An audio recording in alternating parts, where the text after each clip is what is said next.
Welcome to all of you in this video. Today we will discuss about days name. आज हम discuss करने वाले हैं दिनों के नाम, सप्ताह के दिनों के नाम पर आज हम विचार या चर्चा करेंगे। तो चलिए देख लेते हैं। हमारे पास एक वीक में अर्थात एक सप्ताह में 7 दिन होते हैं। Monday, Tuesday, Wednesday, Thursday, Friday, Saturday और संडे। यहाँ देख लीजिए, Monday, Tuesday, Wednesday, Thursday, Friday, Saturday and Sunday, जिसे हम लोग हिंदी में सोमवार, मंगलवार, बुधवार, गुरुवार, शुक्रवार, शनिवार और रविवार कहते हैं।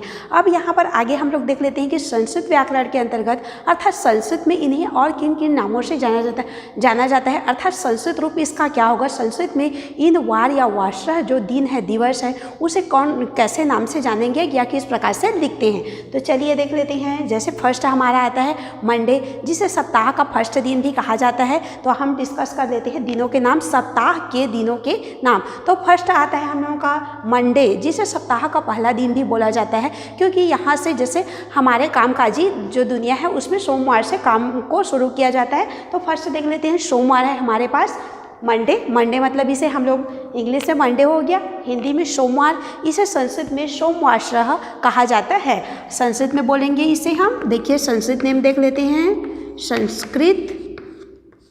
संस्कृत में इन्हें क्या कहा जाता है, तो देखिए सोमवार को हम लोग सोमवासरः कहते हैं, या फिर इसे हम इंदुवासरः भी कहते हैं। इंदुवासरः मतलब सोमवार, या फिर हम इसे सोमवासरः कह सकते हैं, जैसे इंग्लिश से मंडे। अब देखिए हिंदी में इसे हम सोमवार कहते हैं, संस्कृत में इसे सोमवासरः मतलब वासरः हम लोगों को जोड़ना है, वार के जगह पर लिखना है वासरः, तो हमारा संस्कृत रूप हो जाता है। या हम इसे इंदुवासरः भी कहते हैं, सोमवासरः बोले या इंदुवासरः मतलब सोमवार। अब सेकेंड देख लेते हैं। हम लोगों का सेकेंड है ट्यूसडे। ट्यूसडे मतलब होता है हिंदी में मंगलवार। मंगलवार को संस्कृत में हम मंगलवासरः कहते हैं, और संस्कृत में देखिए मंगलवासरः कहेंगे, या फिर तो इसे हम भौमवासरः भी कहते हैं, भौमवासरः। अब आगे बढ़ जाते हैं, देख लीजिए थर्ड हम लोगों का डे है वेडनेसडे। वेडनेसडे मतलब होता है बुधवार, इसे संस्कृत में बुधवासरः कहा जाता है, बुधवासरः कहें, या फिर इसे हम सौम्यवासरः भी कहते हैं, सौम्यवासरः। सौम्यवासरः देखिए बुधवासरः कहें तो पर भी बुधवार हुआ हम लोगों का वेडनेसडे, और या फिर सोमवासरः मतलब भी होता है हम लोगों का बुधवार। अब इसके बाद आगे बढ़ जाते हैं हम लोगों का थर्सडे। थर्सडे मतलब इसका हिंदी थर्सडे इंग्लिश हो गया, हिंदी में गुरुवार कहा जाता है। अब देख लीजिए, जैसे संस्कृत रूपी से गुरुवासरः कहेंगे, या फिर तो बृहस्पतिवासरः। यहाँ देख लीजिए बृहस्पतिवासरः मतलब हमारा हो गया गुरुवार। अब आगे बढ़ जाते हैं, हमारा शुक्रवार है। शुक्रवार मतलब फ्राइडे।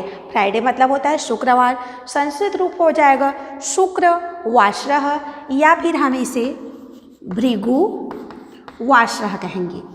देख लीजिए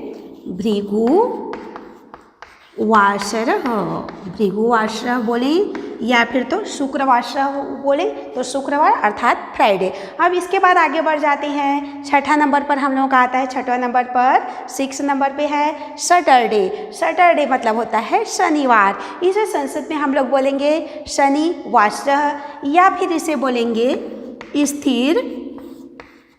देख लीजिए स्थिरवासरः कहें या फिर शनिवासरः कहें, दोनों का अर्थ है सैटरडे अर्थात शनिवार। अब आगे बढ़ जाते हैं, हम लोगों का लास्ट दिन बोलते हैं जिसे हम लोग रविवार, इसे देख लीजिए संडे। संडे मतलब हिंदी में होगा रविवार, इसे संस्कृत में बोलेंगे रविवासरः, या फिर हम इसे भानुवासरः कह सकते हैं, भानुवासरः या फिर रविवासरः मतलब होता है रविवार। एक बार और देख लेते हैं, हमारा इंग्लिश में Monday, Tuesday, Wednesday, Thursday, Friday, Saturday and Sunday. उसी प्रकार से सोमवार, मंगलवार, बुधवार, गुरुवार, शुक्रवार, शनिवार और रविवार हम लोगों का हो गया हिंदी रूप। अब संस्कृत में देखेंगे तो सोमवासरः बोले या फिर इंदुवासरः बोले, दोनों का अर्थ एक ही है। जैसे सोमवार को हम लोग सोमवासरः कहते हैं या इंदुवासरः, दोनों बोल सकते हैं। अब देखिए मंगलवार को मंगलवासरः या भौमवासरः कहेंगे, बुधवार तो बुधवासरः या सोमवासरः। अब देखिए गुरुवार, गुरुवासरः या बृहस्पतिवासरः। आगे देखेंगे शुक्रवार है तो शुक्रवासरः बोलेंगे संस्कृत में, या फिर तो भृगुवासरः कहा जाता है। अब आगे देखेंगे शनिवार है हमारा, शनिवार मतलब सैटरडे बोल सकते हैं, तो शनिवार के लिए हम लोग शनिवासरः प्रयोग करेंगे या स्थिर वासरः। अब आगे देख लेते हैं, हमारे पास आ गया संडे, संडे मतलब होता है रविवार, रविवार को हम रविवासरः या भानुवासरः कहते हैं। तो इस प्रकार से हम लोगों के दिनों के नाम, सप्ताह के दिनों के नाम हिंदी में, इंग्लिश में और संस्कृत में, और उसका पर्यायवाची शब्द भी यहाँ से कंप्लीट होता है। Thank you.